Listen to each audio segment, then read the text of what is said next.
Գործակալության մամուլի կենտրոնում այսօր հյուրընկալել ենք հայկական ակնաբուժության նախագիծ բարեգործական հիմնադրամի տնօրեն Նունե Եղիազարյանին, Մալայանի անվան ակնաբուժական կենտրոնի աչքի բորբոքային հիվանդությունների բաժանմունքի վարիչ Աննա Հովակիմյանին և Կալիֆոռնիայի համալսարանի Ջուլ Ստայնի անվան աչքի ինստիտուտի պրոֆեսոր, եղջերաթաղանթի և ռեֆրակտիվ վիրաբուժության ծրագրի տնօրեն Էնթոնի Ալդավեին։ Բարև ձեզ, շնորհակալություն, որ այստեղ եք։ Մենք այսօր խոսելու ենք COVID-19-ի հնարավոր ազդեցության մասին ակնային հիվանդությունների վրա, ինչպես նաև կանդրադառնանք հայաստանյան և միջազգային միտումներից և կխոսենք Էնթոնի Ալդավեի Հայաստան այցի հետ կապված, ինչ նորություններով է եկել և փորձի փոխանակման ինչ ծրագրեր են իրականացվում։ Սկզբում խոսքը փոխանցենք Նունե Եղիազարյանին, որը կներկայացնի մանրամասներ, խնդրեմ։ Շնորհակալություն։ Կուզեի մի քանի խոսք ասել հայկական ակնաբուժության նախագծի վերաբերյալ, այն հիմնադրվել է 1992 թվականին ԱՄՆ-ում ամերիկահայ ակնաբույժ Ռոջեր Օհաննիսյանի կողմից եւ գրեթե 30-ամյա գործունեության ընթացքում Հայաստանում իրականացրել է մեծաքանակ ծրագրեր։ Համոզված եմ, որ Հայաստանի բնակչությունը քաջատեղյակ է հայկական ակնաբուժության նախագծի աշխատանքներին, աչքի շարժական հիվանդանոցի, մարզային ակնաբուժական կենտրոնների, անհասության ռետինոպաթիայի, դիաբետի եւ շատ այլ ծրագրերի միջոցով։ Այս կազմակերպությունը ունի նաև կրթական բաղադրիչ, որը ներառում է միջազգային համաժողովներ, հետազոտություններ, վերապատրաստումներ ԱՄՆ-ում եւ Հայաստանում, վարպետաց դասեր եւ այլն։ Սովորաբար ամենամյա միջազգային համաժողովները տեղի են ունենում բժշկական առաքելության շրջանակներում, որի ընթացքում մեր կամավոր բժիշկները տարբեր երկրներից այցելում են Հայաստան, ներկայացնելու իրենց զեկուցումները, կիսելու իրենց փորձը եւ հայ մասնագետների հետ քննարկելու բարդ դեպքերը, նաեւ ուսուցանելու բուժման եւ վիրահատական նորագույն մեթոդներ։ Մասնավորապես, չնայած համաճարակով պայմանավորված խնդիրների, մեր կամավոր բժիշկները այցելել են Հայաստան, եւ այստեղ են։ Մի քանի օր առաջ հայկական ակնաբուժության նախագծի կրթական լաբորատորիա կամ wet lab-ում, ինչպես մենք դա կոչում ենք, անցկացրեցին վերապատրաստում Մալայանի անվան ակնաբուժական կենտրոնի բժիշկների համար եւ այժմ նրանք առաջին անգամ Հայաստանում օգտագործում են այդ նույն մեթոդը իրենց վիրահետությունների ժամանակ։ Այս տարի հայկական ակնաբուժության նախագծի եւ Լոս Անջելեսի մանկական հիվանդանոցի 19-րդ համաժողովի ակնաբուժությանը նվիրված երրորդյա հատվածը տեղ ունեցավ մի քանի օր առաջ, հնարավորություն տալով սահմանափակ մասնագետներին ներկա լինել դահլիճում, որ իրենց համար շատ հետաքրքիր էր, իսկ մոտ 300 մասնագետ մասնակցեցին այդ համաժողովին առցանց։ Ուզում եմ ասել, որ բոլոր զեկույցները հնարավոր կլինի դիտել նորից open առցանց հարթակում շատ շուտով հայերեն եւ անգլերեն։ Համաժողովն անդրադարձավ ակնաբուժության նեղ մասնագիտացումներին եւ թեմաների շրջանում ներկայացվեց COVID-ը եւ ակնային առողջությունը աշխարհում եւ Հայաստանում։ Իմ գործընկերները համաձայնել են իրենց շատ ծանրաբեռնված վիրահատական օրը ընդմիջել ներկայացնելու ձեզ այդ միտումները եւ ես հիմա շատ հաճույքով խոսքը փոխանցում եմ բժիշկ Հովակիմյանին։ Շնորհակալություն։ Խնդրեմ Տիկին Հովակիմյան, խնդրեմ ներկայացնել, թե COVID-ով պայմանավորված ակնային հիվանդությունների գծով մենք ինչ դժվարություններ ունեցանք եւ ինչ խնդիրներ են ի հայտ եկել։ Նախ շնորհակալություն հրավերի համար։ Այո, ինչպես գիտեք, COVID-ային համաճարակը սկսվել է 2020 թվականի մարտից, այսինքն առողջապահության միջազգային կազմակերպության կողմից այդ ժամանակվանից է հայտարարվել որպես իսկապես համաճարակ եւ գիտեք, որ հարուցիչը այդ SARS-CoV-2 վիրուսը ինքը իսկապես շատ վարակիչ է եւ ախտահարում է մի շատ օրգան համակարգեր, բոլորից քաջ հայտնի հիմնականում շնչառական համակարգը, ինչպես գիտեք, թոքաբորբերը, պերիկարդիտը, սրտի ախտահարումները եւ ցավոք տեսողական օրգանը նույնպես զերծ չի մնում այդ ախտահարումներից։ Կցանկանայի նշել, որ շատ են դիմում հիվանդներ աչքի տարբեր խնդիրներով, ամենից շատ երևի ժողովրդին հայտնի է կոնյուկտիվիտը, շաղկապենաբորբը, երբ մարդիկ գանգատվում են աչքերում որոշակի արտադրությունից, ժողովրդի բառերով իսկ ասած ճպրոտելուց, սակայն դա ամենից մեղմ ախտահարումն է, որ նույնիսկ բժշկի չդիմելով կարող է ինքնաբերաբար 7-ից 10-14 օրում անցնել։ Ցավոք դիտվում են ավելի ծանր ախտահարումներ, հանձինս լուրջ բորբոքումների, աչքի խոռոչում, որոնք կոչվում են այսպես կոչված ուվեիտներ, բավականին շատ հանդիպում են ակնահատակում տրոմբոզներ, քանի որ անոթային ախտահարում է բերում այս վիրուսը անոթների, եւ ունենք նաեւ ցավոք կուրության դեպքեր, երբ այնպիսի կարևոր անոթներ են խցանվել, որ այլևս սնուցումը վերականգնել հնարավոր չէ։ Առիթից օգտվելով կցանկանայի ասել, որ շատ վերջերս, այսինքն այս ամիս մեր աշխատանքը Միացյալ Նահանգներում արժանացավ տպագրության ամենահայտնի ամսագրերից մեկում Cataract and Refractive Surgery, որտեղ մենք աշխարհում առաջինը ներկայացրեցինք ուվեիտների ամենամեծաքանակ թվով հիվանդների դեպքեր։ Այսինքն այն մարդիկ, որոնք մեզ դիմել էին աչքի խոռոչի անոթաթաղանթի բորբոքումներով, որոնց մենք բուժել ենք, մենք մեր դեպքերը ներկայացրեցինք աշխարհին։ Պետք է իսկապես զգոն լինել, որովհետև տեսողական օրգանի ախտահարումները նույնպես իրենցից լուրջ խնդիր են ներկայացնում։ Տիկին Հովակյան, երբ որ սահմանափակումները ճիշտ թե շատ հանվեցին եւ հիվանդները արդեն հոսք եղավ դեպի բուժհաստատություններ, այդ շրջանից սկսած ձեզ մոտ նկատվում է արդյոք հիվանդների թվի ավելացում, որոնք հենց բողոքում են COVID-ի հնարավոր ազդեցությունից, այսինքն տեսողական խնդիրների վրա։ Շնորհակալություն հարցի համար։ Իսկապես մեր բոլոր բժիշկների գործն է դժվարացել եւ ոչ միայն ակնաբուժների, որովհետեւ մարդիկ, հատկապես ծերերը, շատ երկար ժամանակ, ինչպես գիտեք, պարզապես տնից դուրս չէին գալիս։ Այսինքն 6 ամիս, մի տարի մարդիկ շատերը մնացել էին տանը եւ դիմում են ուշացած դեպքերով, գալիս էին արդեն իրենց ոսմյակները, եթե պղտորված էին, կատարակտ հիվանդությունը բոլորին քաչ հայտնի է ժողովրդի մեջ, որ մարդիկ ասում են աչքս փառ է կապել, շատ գալիս էին հասունացած դեպքեր, գերհասուն բարդություններով եւ շատ այլ հիվանդություններ, նույն այդ աչքի բորբոքումները, տարբեր տեսակի հիվանդություններ, հայտնի գլաուկոման, կապված հաճախ ակնային ճնշման բարձրացման հետ եւ տարբեր այլ խնդիրներ, մարդիկ մնացել էին կարծես տներում եւ ուշ էին դիմում եւ բժիշկներս անընդհատ բախվում ենք ուշացած դեպքերի հետ, որը շատ դժվար է։ Ինչ վերաբերում է հենց COVID-ի պատճառով ախտահարումների ավելացմանը, այո, այդպես է։ Գիտեք, որ եթե մարդը տանում է ծանր COVID-ային այդ հիվանդությունը, հա, COVID-19, ասենք թե օրինակ մարդու մոտ առկա է թոքաբորբ եւ նա հոսպիտալացվել է հիվանդանոցում, բուժման սխեմաներում շատ հաճախ ներառվում են հորմոններ, ստերոիդներ, բոլորին քաչ հայտնի պրեդնիզոլոն, օրինակ, եւ հորմոնների երկարատև կիրառելիս կատարակտը կարող է շատանալ եւ արագ խորանալ եւ մարդիկ գալիս են ասելով թե ես շատ լավ էի տեսնում, բայց այս հիվանդությունից հետո շատ վատ եմ տեսնում։ Հիմնական խնդիրը, որ տեսնում ենք, կատարակտն է, որը հորմոնների պատճառով արագացել է եւ գուցե գլաուկոմատոլոգները կասեն նաեւ ներակնային ճնշման հետ խնդիրներ, որովհետեւ այն նույնպես ազդում է ներակնային ճնշման բարձրացումների վրա։ Ինչ վերաբերում է տրոմբոզներին, ավելի բարդ խնդիրներին, ցավոք դա իրոք մեծ խնդիր է, որովհետև եթե կատարակտը կարող ես վիրահատել, մարդու տեսողությունը վերադարձնել, գլաուկոման կարող ես վիրահատել, տրոմբոզների պարագայում իսկապես շատ լուրջ է, որովհետև եթե անոթը խցանվել է եւ ցանցալինում այդ հատվածը չի սնուցվել, երկար ժամանակ է մարդը չի դիմել,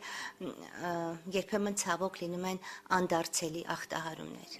Շնորհակալ եմ շատ, խոսքը փոխանցեք պարոն Աբդալին, եթե կարելի է կներկայացնեք միջազգային միտումները, թե COVID-19-ը ինչ ազդեցություն է թողել ակնային հիվանդությունների վրա, բժիշկները ինչ դժվարությունների առաջ են կանգնել։ What's the impact of COVID-19 on different diseases, eye diseases in particular? What are the trends globally? Եվ բժիշկները ինչ դժվարությունների առաջ են կանգնել։ And what are the problems doctors face in this respect? Well, I think it's important to realize that there are receptors on the surface of the eye for the virus that causes COVID, so that the eyes are actually a portal of potential entry of the virus into the body. Պետք է հաշվի առնել, որ աչքի մեջ կան ռեցեպտորներ, որոնք փաստորեն վիրուսի համար մուտքի ոնց որ դուր լինեն եւ այդպես վիրուսը կարող է հայտնվի աչքի մեջ։ Second is that the eye can be affected by the virus. We know there are various eye conditions such as conjunctivitis that can be caused by the COVID virus. Երկրորդը մենք գիտենք, որ վիրուսը կարող է տարբեր հիվանդություններ առաջացնել աչքի մեջ, հատկապես կոնյունկտիվիտ։ And one of the concerns for myself as a corneal transplant surgeon is whether it is safe to perform corneal transplant surgery in the midst of a pandemic, given concern about the potential for transmission of the virus that causes COVID via a corneal transplant from a deceased individual to a living recipient. Քանի որ ինքը եղջերաթաղանթի պատվաստման վիրաբույժը իր համար հիմնական հարցը նա է, թե արդյոք ինքը կարող է հանգիստ ապահով կատարի իր վիրաբուժությունը առանց մարդուն վարակելով այդ վիրուսով։ As a result of the screening criteria that I and my committee that I'm a member of have employed, we have seen a significant decrease in the number of corneal tissues that are suitable for transplantation in the United States. And given that many countries around the world, including Armenia, rely on corneal tissue from the United States to use for corneal transplant surgery, that this has affected the supply of tissue. And there are many countries such as Armenia where corneal tissue supply is very scarce because of the donor supply being so reduced by COVID. Քանի որ իրանք ունեն հատուկ չափանիշներ, որոնցով իրանք ընդունում են կամ չեմ ընդունում եղջերաթաղանթը փոխպատվաստման համար, դրա հետևանքով փոխպատվաստման համար պիտանի եղջերաթաղանթի նմուշները բավականին շատ նվազել են, որոնք այդ նմուշները գալիս են ԱՄՆ-ից եւ հատկապես ԱՄՆ-ից եկած այդ նմուշները հիմա թվով կրճատվել են եւ հատկապես Հայաստանի վրա էլ է դա ազդել. This decrease in tissue is due to COVID. Well, it's due to the fact that in order to be certain that we're not transmitting COVID via a corneal transplant, Այո, որպեսզի մենք փոխպատվաստման միջոցով COVID-ներ չպատվաստենք հետը. The committee that I chair for the Eye Bank Association of America has instituted screening criteria for those who have died, such as, did they recently test positive for COVID? Did they have close contact with somebody with COVID? Did they have symptoms shortly before death? If these are positive, then they are not, that tissue cannot be used for transplantation. Իրանք ունեն հատուկ աչքի բանկ, որի համար իրանք մշակել են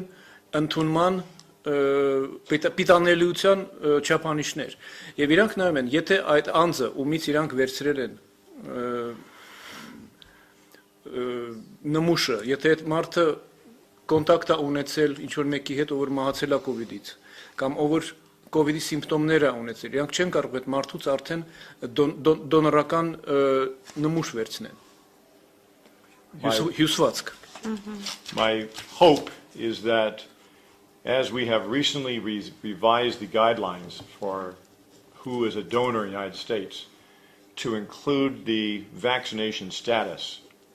that as we see now more than half the population being vaccinated, that we will have an increase in the supply of donor tissue, and then once again be able to export more corneas around the world, such as to Armenia, to address corneal blindness around the world. Իրանք հիմա վերանայել են իրենց մոտեցումը եւ դոնորական հյուսվածքի վերցնելը չվերցնելը արդեն պայմանավորված է նրանով այդ մարդը վակցինացվել է թե ոչ։ Հիմա քանի որ բնակչության կեսից ավելի վակցինացված է, ավելի մեծ կարող է լինի այդ դոնորական հյուսվածքների հոսքը ԱՄՆ-ից, այդ թվում դեպի Հայաստան։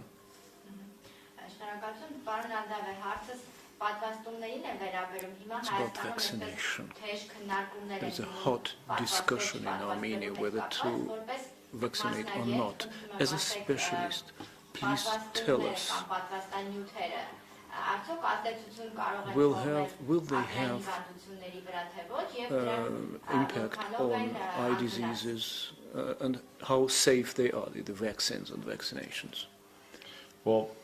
as an American, my experience is with the vaccines approved in the United States, which are the ones produced by Pfizer, Moderna, and Johnson & Johnson. I myself was vaccinated, my first vaccination in December, and the second one in January.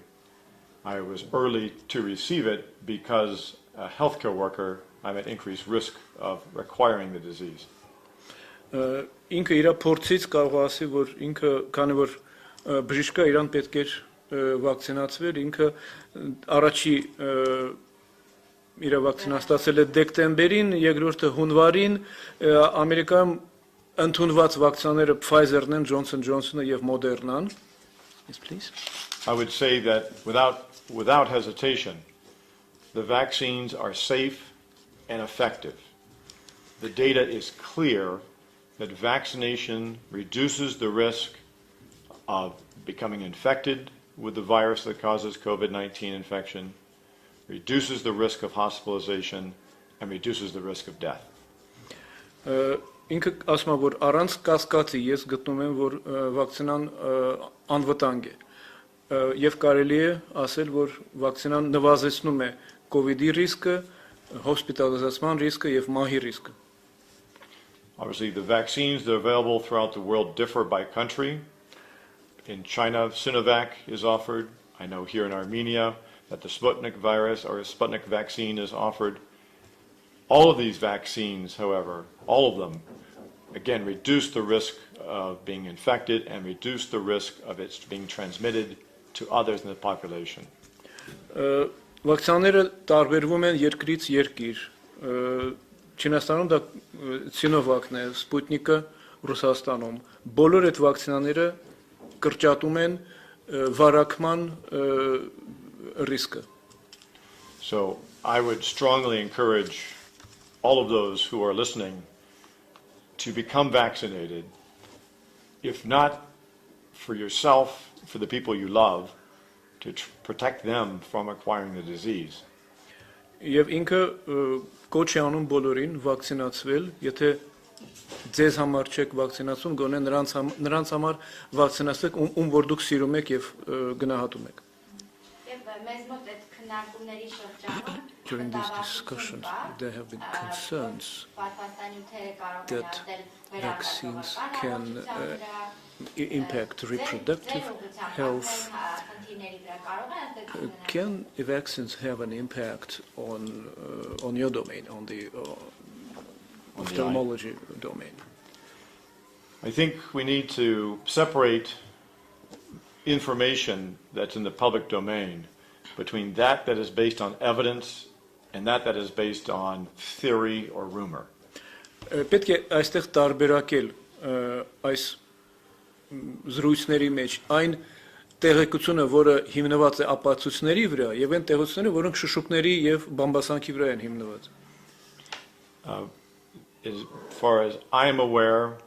there are no adverse effects of vaccination on the eye. Ինչքան որ Իրանը հայտնի, ոչ մի բացասական հետևանքներ վակցինան աչքի վրա չի թողել. My patients who have had a corneal transplant ask me if they may develop a rejection based on receiving a vaccination as it boosts the immune system. Իրա պացիենտները, որ ինքը փոխպատվաստել է երջրաթաղանդը, Իրանից հարցում էին, արդյոք կարող է օրգանիզմը հետ մղի այդ պատվաստանյութը, քանի որ վակցինայի պատճառով իրանց մոտ իմունիտետ է առաջանում. And I respond to them that that is unknown. If there is a risk, it's likely very small and likely lower than the risk of a rejection of a corneal transplant from the immune response in response to getting infected with COVID-19. Եվ ինքը ասում է, որ այդպիսի բացասական հետևանքներ հայտնի չեն հանդիպել, եւ դրա ռիսկը ավելի քիչ է, քան եթե իրանք ունենային COVID-ի հետևանքով Շփուն հիվանդությունը ապացուցված է, թե ավելի շատ ինչ հետևանքներ է թողնում, քան պատվաստանյութ։ So in fact, we know better the adverse effects of the disease proper rather than the vaccine from the disease. Correct. Այո, If you're, as a physician first and an ophthalmologist second, the very rare adverse events associated with vaccination are well publicized. But we have to keep in mind what the alternative is. What are the risks of becoming infected with COVID, the virus that causes COVID-19 infection? And we know very clearly that the risk of serious disease and death is much greater if you are infected as compared to the very low risk of adverse reaction to receiving a vaccination. որպես բժիշկ առաջինը եւ որպես ակնաբուժ երկրորդը ես ինքը ուզում եմ շեշտի, որ բացասական հետևանքները հիվանդությունից COVID-19-ից շատ ավելի ծանր են եւ մահվան ռիսկը նույնպես շատ ավելի բարձր է, քան այն չնչին ռիսկը, որը ներկայացնում է վակցինան իր հետևանքներով։ Հաջորդ հարցը, եթե կարելի է, պարոն Ազարը, Միացյալ Նահանգներում պատվաստվելու կամ չպատվաստվելու հետ կապված որքանով են խոսակցությունները տարածվում չհիմնված Speak about vaccination or not vaccination. Is public opinion against vaccination, or are there doubts in the public domain against vaccination? What's the situation? How you face that problem? There's, unfortunately, the issue of vaccination has become politicized in the United States. Ցավոք ԱՄՆ-ում վակցինացիայի հարցը քաղաքականացվել է, where many of those who are not vaccinated don't become vaccinated more because of political allegiance rather than common sense. Եվ շատերը ովքեր չեն պատվաստվում COVID-ից,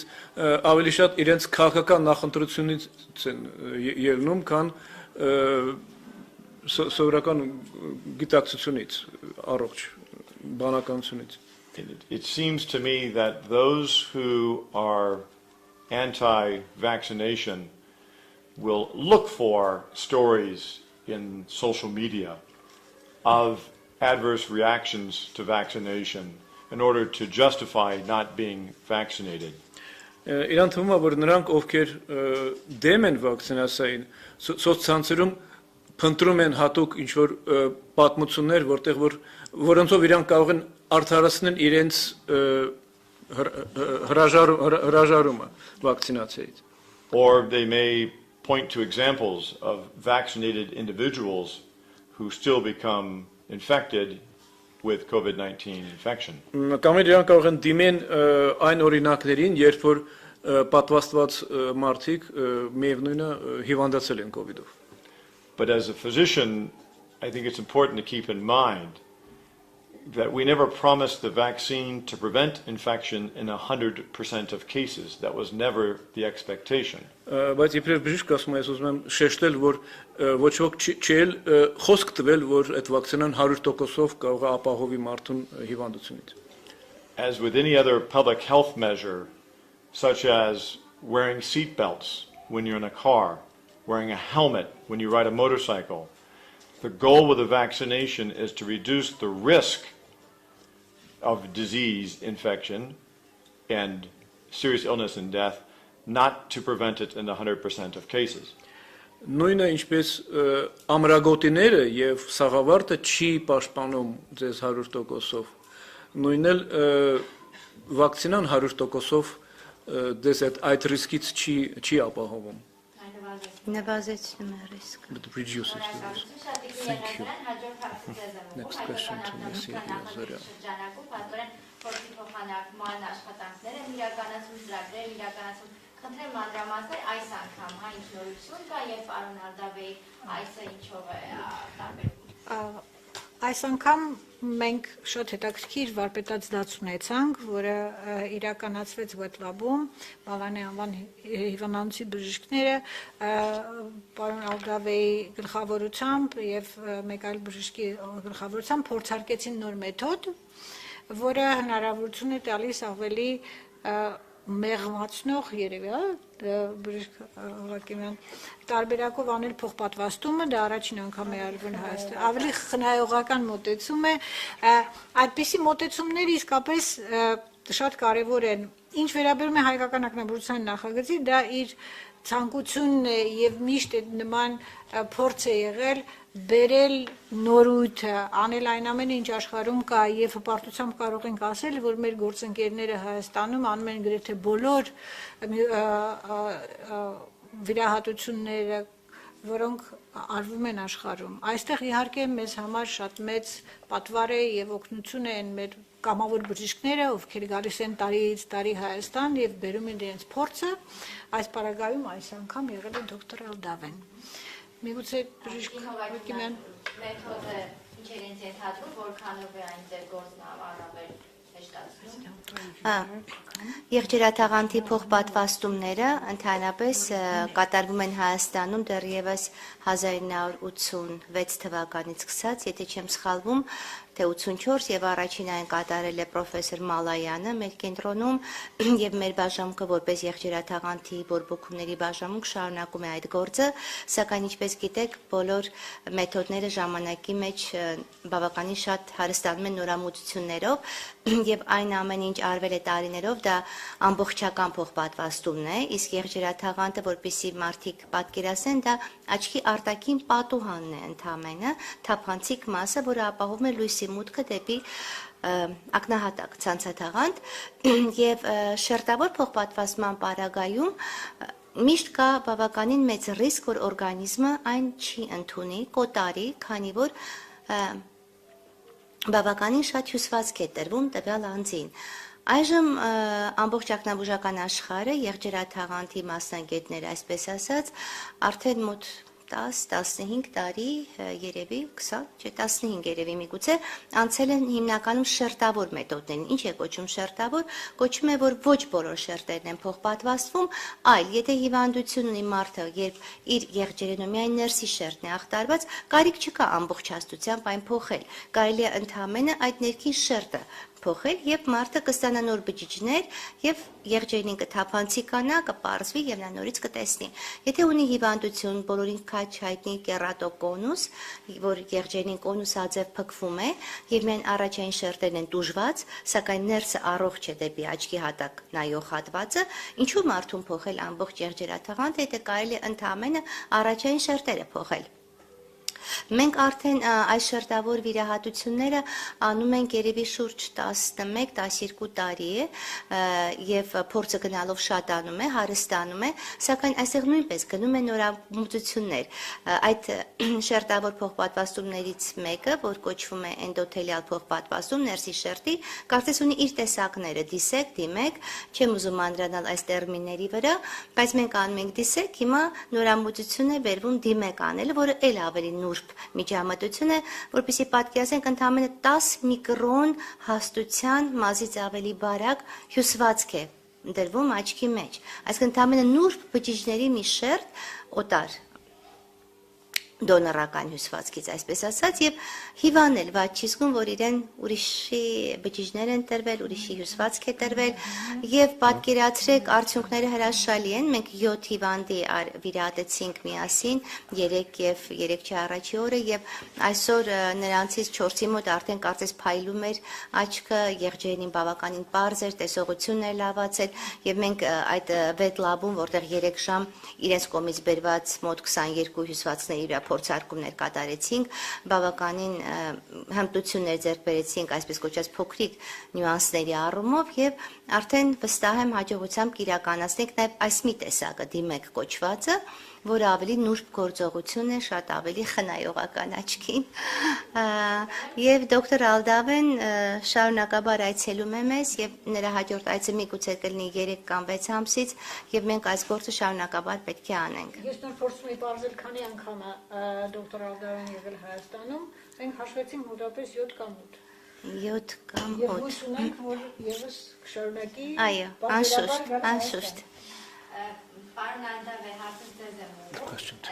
արդեն տևական ժամանակ է Հայաստանի ակնաբուժների հետ աշխատում եք։ You've been working for a long time with Armenian ophthalmologists.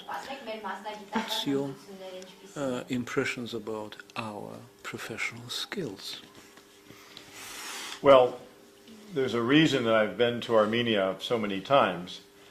besides the good food. Բացի լավ խոհանոցից ուրիշ պատճառ էլ կա, թե ինչու եմ ես այդքան հաճախ լինում Հայաստանում։ And it's really because of the willingness of doctors like Dr. Hovakimian and the desire of doctors like her in Armenia to learn and to practice the newest and best forms of corneal transplant surgery. Այդ պատճառն էլ լրացուցիչ պատճառն այն է, որ բժիշկների ցանկությունը, հատկապես դոկտոր Հովակիմյանի եւ իր գոլեգաների ցանկությունը նոր բաներ սովորել եղջերաթաղանթի պատվաստման մասին. Dr. Hovakimian was one of the earliest surgeons that I'm aware of, and the first surgeons in the world to be performing artificial corneal transplants. Դոկտոր Հովակիմյանը առաջի վիրաբույժն է, որը կատարել է արհեստական եղջերաթաղանթի փոխպատվաստում. Which we began performing at the Malayan Ophthalmologic Center in 2005, I believe. Մենք դա սկսել էինք անել 2005 թվականին մեր կենտրոնում. And now she and her colleagues are offering the newest form of corneal transplant surgery. Իսկ դոկտոր Հովակիմյանը եւ իր գոլեգաները նորագույն ձևերն են առաջարկում այդ վիրահատության, making Yerevan one of, I believe, the few cities in this part of the world where somebody can come have the most this advanced form of corneal transplant surgery performed. Եվ Երևանը դրանով դառնում այն քիչ քաղաքներից, հազվադեպ քաղաքներից այս աշխարհամասում, որտեղ որ կարելի է կատարել այդ դժվարին վիրահատությունը. This is not just my opinion. I know companies such as Glaukos, American corporation, has conducted clinical trials to achieve approval of devices at the Malayan Ophthalmologic Center, clearly indicating that you have very talented surgeons and infrastructure to perform clinical trials, and that's something that's a rare combination. Դա միայն իր կարծիքը չի, այդպիսի ընկերություններ կան, ինչպիսիք են օրինակ Glaukos-ը, որը կատարել է կլինիկական փորձարկումներ Մալայանի կենտրոնում եւ իրենք ապացուցել են այդ վիրահատությունների էֆեկտիվությունը. Դա շատ հազվադեպ համընկնում է, երբ որ կա հնարավորություն եւ հմտություն. And the best thing I think is that Dr. Hovakimian and I actually trained together at the University of California, San Francisco from 2000 to 2001. So even though we don't practice together, we still practice in a very similar manner as we were trained together. Բացի դրանից 2000-ից մինչև 2001 թիվ ինքը եւ դոկտոր Հովակիմյանը միասին էին սովորում Սան Ֆրանցիսկոյի Կալիֆոռնիայի համալսարանում, նույն գործն էին սովորում, չնայած միասին չեն աշխատել. And the fact that, again, many of her colleagues at the Malayan Ophthalmologic Center also trained in the United States means that they also understand medicine being practiced at the cutting edge and feel motivated to continue to offer the newest, the best treatments to their patients here in Yerevan. Եվ Մալայանի հիվանդանոցից շատ բժիշկներ են սովորել Ամերիկայում, այսինքն իրենք տեսել են բժշկությունը իր ամենաառաջադեմ դիրքերում. Շնորհակալություն, thank you so much. Նույնպես շնորհակալություն կարծում ձեր առաջին կլինեն պարոն Ադամովին. We hope there will be other opportunities to see you, Mr. Adamov. Thank you.